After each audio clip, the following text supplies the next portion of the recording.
Hi, it's the People Mentor, and it's Nina and I here together again for coffee and candid chats.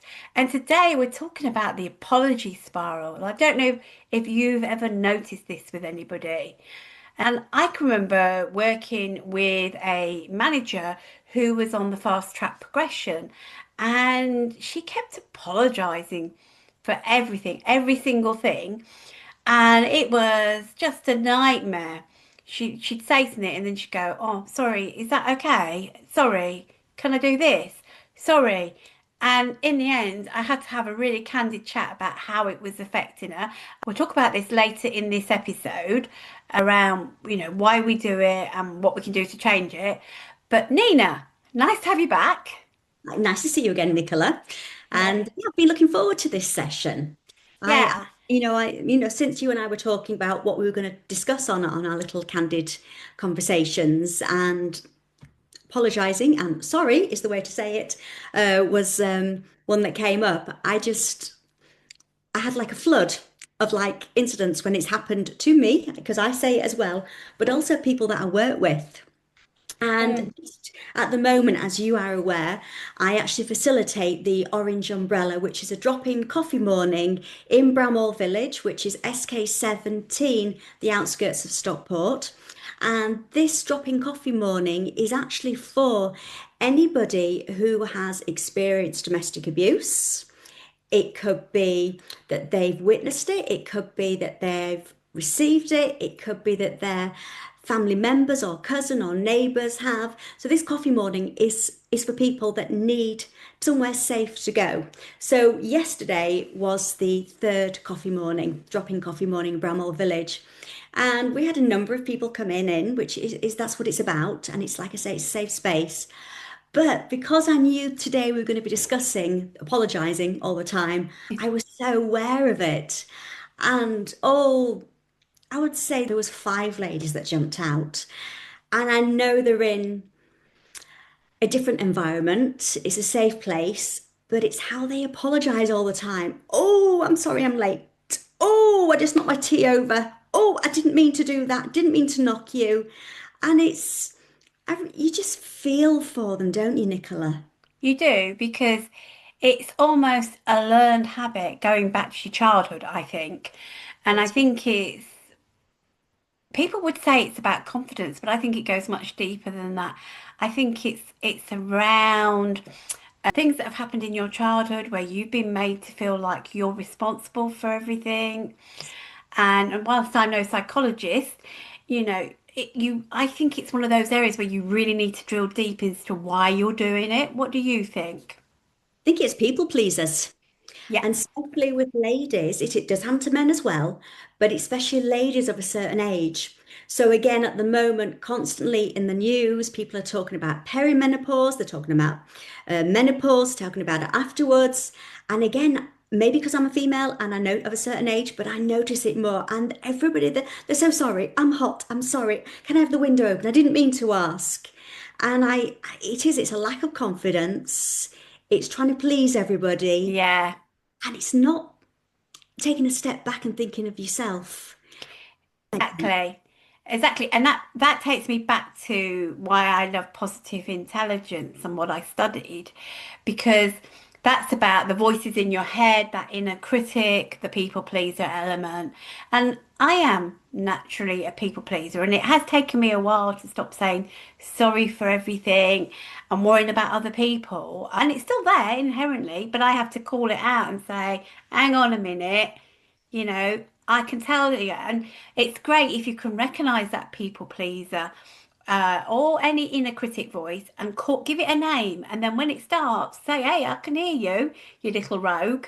I like that. I never thought of actually giving it a name because, yeah, Mm. likewise, I'm also a people pleaser, which I think is the reason I've gone into the industry and the business that I have, the same as you. Again, this is another conversation you and I have talked about. And yeah, I do say it goes back to childhood. Mm. And, you know, you, again, it was my mum. My mum was very strict. I did something wrong. I apologized, or I apologized when I didn't do something wrong. And I would say, so again, it was last week when I was making notes before we had our chat. Yeah, it goes back to my mum, and my mum, she was a single working mum in the 80s. And of course, it was tough for her. So she was working full time. She'd come home and I've not washed up. So I'll be apologising the first thing before she walks through the door, knowing she's going to be cross. She caught the bus. It was miserable. It was snowing. We're in Yorkshire. And I was apologising before she even walked through the door. And I've carried Mm, that through up to the age I am now. And I would say I'm 55 now, 56 in a month's time, which is, I can't believe that. I got to 52 when I realised I'm not responsible for everything for everybody else, and I can't fix everybody anymore, everyone else. But I will actually have to find a name if my apology, my sorry keeps cropping in, because I like that one. yeah. And when you hear it, what one of the tips they give you is to take some deep breaths in, feel your fingers, just close your eyes and concentrate on that sensation. And just do that for 30 seconds. And what happens is you start to switch that wise brain of yours in to action, who will then counteract that inner critic and make you reframe it. And it does work. And when I'd had like a really major operation, and 6 months down the line, and it had been very traumatic, I ended up back in hospital with appendicitis, but they wouldn't operate. And I was doing my positive intelligence training then. And this was the thing they were teaching you in about breathing and staring at something and really studying it. So it's mindfulness in another way. That really helped me in the hospital cure my anxiety and get it down to a level. So all these tips you hear about, I find the problem is that you've got to be receptive to want to do it. And if you're not receptive, it doesn't happen. I mean, I'll be quite honest, I've got a daughter who could really do with these tips, but she doesn't want to hear it. So it's like talking to the hand. And that's going back to the 70s, 80s, that expression. Talk to the hand. Yeah, And then again, back to the 70s, 80s, is you can't put an old head on young shoulders. that's right. So it's something that you've got to work through when it's right for you. You do, well and truly. Yeah.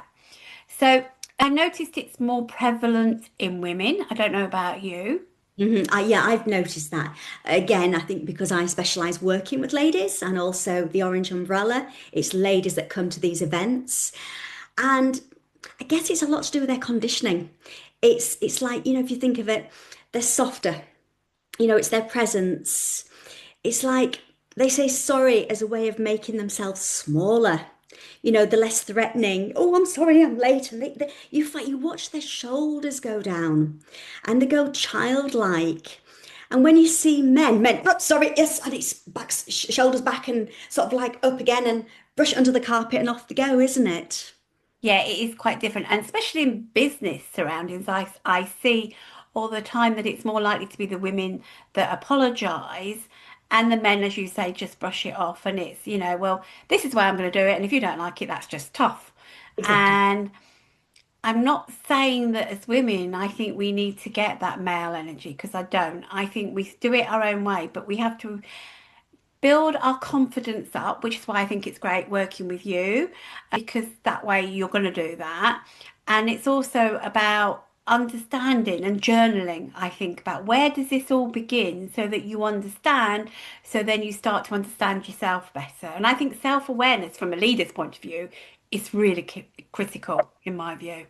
I agree. Yeah, it is. It's self-awareness. And like you say, it's unpicking it and finding out why you say it all the time. And again, as we were just talking about the difference between ladies and men, and ladies get to high positions in the local authority or in business, they're always referred to as somebody really hard. Oh, she's this, she's that. Whereas men, always assertive, he deserves that, he's worked hard for it. Women have to apologize for climbing the ladder, don't they? For having a Yeah. good leadership role on a good salary, which is just so sad. They do. And I think another expression I've heard frequently is if you ask people and tell them what you want and set your boundaries and expectations and you're very clear about them, I've heard people being described, especially women, as very bossy. Whereas if a man does it, they're just a strong character. Yes, yeah, exactly, exactly. It's wrong. So Yeah, between us, you and I, we're going to change the world. We're going to change everyone's concept on this, aren't we? exactly. And I think when you, as a leader and a manager, keep saying sorry, it actually undermines your authority because then your team kind of like, it's almost like you're a bit flaky, isn't it? It You know, is it's like, well, she's obviously not got any confidence, and you have to have that confidence as a leader, and yeah. people have to believe in you that you're going to look after them, but at the same time, you're going to make sure they're going in the right direction. Absolutely. And I can speak from experience because when I was a team leader in my previous life, and again, you and I have spoken about this on a number of occasions, in Yeah, my role that I was a team leader, I was trying to think back now for about 3 years. I built a team up from zero to very successful. And then I was moved out. And again, that was through bullying in the workplace, which again, you and I've discussed before. yeah, And when I was in my team, I'd been there for 3 years, and the office, it was a pleasure to work there. Everybody would comment on how professional, how proactive the team were, and how jolly it was because we used to have fantastic banter. When I was moved out of that environment to somewhere that I was very uncomfortable, it was an overcrowded office, I did lose the respect of my team, which I had to try and fight to get because I was apologising, because I wasn't content with who I was. I'd lost my identity. yeah, So that's the truth of it. Like you say, I was apologising and I didn't have the respect of the team. And in the end, I yeah. left that position. So yes, It's amazing. And I can remember times in the workplace where my confidence was absolutely dented and where I felt like I didn't know enough. How could I lead when I didn't know enough? When there was so much going on and you felt overwhelmed. And actually, when I now look back, I can see it coincided with going through the menopause. But at that point in time, there wasn't much discussed about it. So I suffered with incredibly like dizzy spells, but like I couldn't walk down the street without yes, feeling like everybody was coming at me. yes. And the doctors sent me for a brain scan because they obviously weren't aware of that was a symptom of menopause at the time. And I know we're digressing from apologizing, but all of these things add up to why you start apologizing, why your confidence is dented. And so we need to think about how we can help people move forward so that they're not stuck in that situation.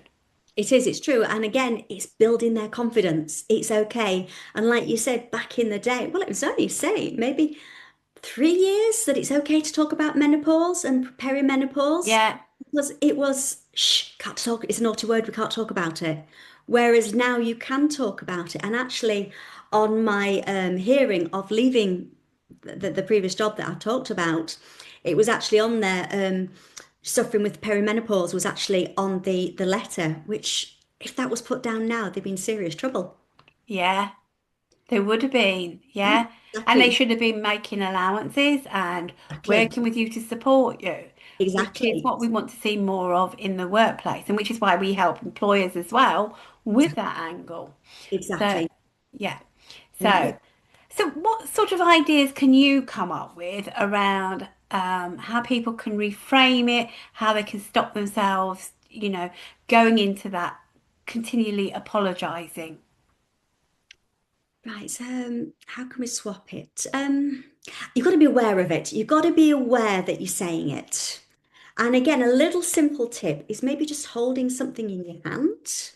Maybe you've got like a little pebble, or with me, I have lots of crystals.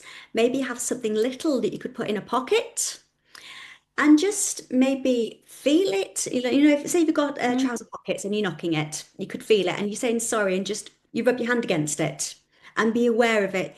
Take a deep breath, like you were saying, count to 5. Yeah. So, I love the idea of a stone. What kind of stone do you use? Well, I've got like a crystal here just because it happens to be in my kitchen and I love crystals. But really, even like a pebble on the beach, if you go out and about, or maybe in your garden, or when you say walk in a little park and you see some pebbles, maybe pick like a little stone up that you can put in your pocket. And just say that you've got a meeting going on, or you're walking into like a new office, or there's new members of staff, and you're not feeling yourself. Again, we have been talking about the menopause, perimenopausal, and you know that you've realized you've been saying sorry too much. And it's giving you insecurities. So I recommend that you have like a little pebble, put it in your pocket if you've got trousers. Um, and then just so you can rub your hand against it and feel it. And if you feel that, it's like just be aware you're saying sorry. And maybe if you're about to start a conversation and you're about to say, "Oh, I'm sorry," without even thinking, you could like just take a deep breath, count to 5, Mm. and think what you're going to say. If you're just going to speak for the sake of it, "Oh, I'm sorry, X, Y, and Z," is there any point? Yeah, exactly. That's a really good point. And I think there are ways of saying it, and we've got some ideas. So instead of saying sorry, I'm like late, which we do a lot, don't we? We do. Even when we're not late. Whoops, I'm late. Oh, I'm not. Yeah, yeah. Just say thanks for waiting. I mean that just flows nicely. And instead of sorry, can I just let's get started. And I would, if that was me, and I knew I was saying sorry an awful lot, is perhaps write them down, the ones I could use, and just walk around with them, and you just pull it out. Angie Stone. Or another tip is I use, whoops, daisy, on my mobile phone, I use my notes a lot. Yeah. Maybe create a note that says, "Sorry, I'm not sorry." Yeah. And why don't you use ChatGPT? There are so many fantastic AI tools out there. Get to know your chat. You don't have to use the paid one, and that's what I recommend to people all the time. And just write down, what can I say instead of sorry? And just watch it give you a list. And maybe start saying, "I didn't mean to say sorry." Start building a rapport with your AI tool on your phone and see what you can say instead. What did you mean to say? Hmm. Like we're saying, Yeah. we've arrived at this meeting. What other words can substitute? Yeah. And you just made me think that it's quite often when you're doing empathy, you'll say something like, I'm sorry you feel like that. And really you don't need to say that. Um, and you can say something like, I know this may be hard to hear, but let's walk through it. Let's talk about it. Let's discuss it. And then you're changing it because we so easily go into this apologizing because we're going to give somebody a hard message, don't we? We do. Yeah, as both of us were managers, Yeah. having this one-to-one, and we know we've got to then, I think you and I had a chat actually about this. It was one of our first one-to-one meetings, and Yeah. it's called the sandwich or something, where you put it in the middle that you're going to bring up this, you've been late 5 days in a row or something. And I remember you saying you didn't like using that method. It kind of, was that correct? Yes, that's correct. You're right. Well Quite. done for remembering because I don't because I could spot it a mile off when I got a manager doing that. And I always remember I had to write a very lengthy report about where work was sitting across 3 offices and where it should sit. And I wrote the report and the then area director pulled it to pieces. Now, he wasn't my manager, so he gave the feedback to my manager. But so what my manager did was he said how good something the parts of the report were. Then he said he doesn't like this, and this, only because it didn't really give him what he wanted. And then he ended with the positives again, and it was so obvious. And so sometimes I think you just better not even trying to do that. Just coming out with that message. Just get it out. Get it in the Exactly. open. Well, you taught me something then, and that's how I look at things now. Again, when I'm doing my own mentoring, instead of like wrapping it up in cotton wool, sugarcoating it, just straight to the point. So I Yeah, learned from you there. And if I was to go in managerial again, but saying that I could never do that again because I like what I do, yeah. never do that sandwich. What's it called? Sandwich? Yeah, it's called a sandwich feedback, and I just don't think it works. I think to me, the best way to give feedback is Honest. really hone down on 2 or 3 things at the most that you want to give back, feed to them, and keep it very much about the actual actions or the actual behaviours you've seen. Be very specific. Because I remember, and I've talked about this in the past, I had feedback that I had this face, right? That that was making everybody feel uncomfortable. Now, nobody had ever mentioned it before. And I said, "Can you give me specifics of when I've used this face so I know?" Couldn't. So at that point, I lost all sense of wanting to do anything about it because it just didn't make sense to me. And when I went out and asked anybody, nobody could come up with it any. And basically, what it was I was going to be a top for the year, and they hadn't got enough. We were on quotas at that point, so Hmm. they moved me to a good. And this is what the woman came up with. And I was just like, if you're gonna tell me something like that, be specific. And this is what you need to be with people. And you also need to be curious, So what's going on here and why is this happening? But we Yes. don't have to apologize for giving those messages. No, we don't. No, we don't. And as a team leader or a manager, that's our job. That's what we're supposed to do. It's Yeah, constructive feedback. yeah, That's how I look at yeah. it. It's nice to know that you could see where I was coming from because sometimes people look at you, oh, what's wrong with that? But when it's too obvious, it puts you off, doesn't it? So any other tips for you? I would say it's confidence. Believe in yourself. This is your life. You're not there to live anyone else's life. You don't have to apologize for somebody else's mistakes. That's another thing that I notice people doing. Yeah, They're apologizing for them. Somebody is feeling under the weather and they're apologizing on their behalf. And it's like, no, no, let them live their life and you live your life. absolutely. Start a new Absolutely. chapter. No more apologizing for the sake of it. Maybe start making a note. Again, use your phone and your apology. Maybe spend 3 days and write down how many times you say sorry. Oh, yeah. And I think you'd be surprised as well. Yeah. And even those of us who've been practicing, I bet Hmm. we still do it. I bet we do. So, how about you and I, when you actually release the next YouTube? I'll do it over the weekend. You do the same, and when it goes live, we'll put our own stories in there, what we've done, and Yeah. let's have a chat about it. And then anyone else watching this, join in. Let's see what you do, and Yeah. also how you've got out of saying sorry. Go on, you help us as well, so we can help you. Yeah, exactly. Because the more we share, the more we're going to help each other. Good. Another thing that pops into my head is instead of saying sorry, just say thank you. Sometimes, quite often you can insert the word thank you without really thinking about it, can't you? You can. It is. It's being polite. That's it. Yeah, But that's, I guess, isn't it? I guess, yeah, it is polite, and so that's absolutely. another reason Yeah, people say sorry. But thank you is polite and it's nice, and yeah. it gives a smile. Yeah, so I think we've given you some pointers there.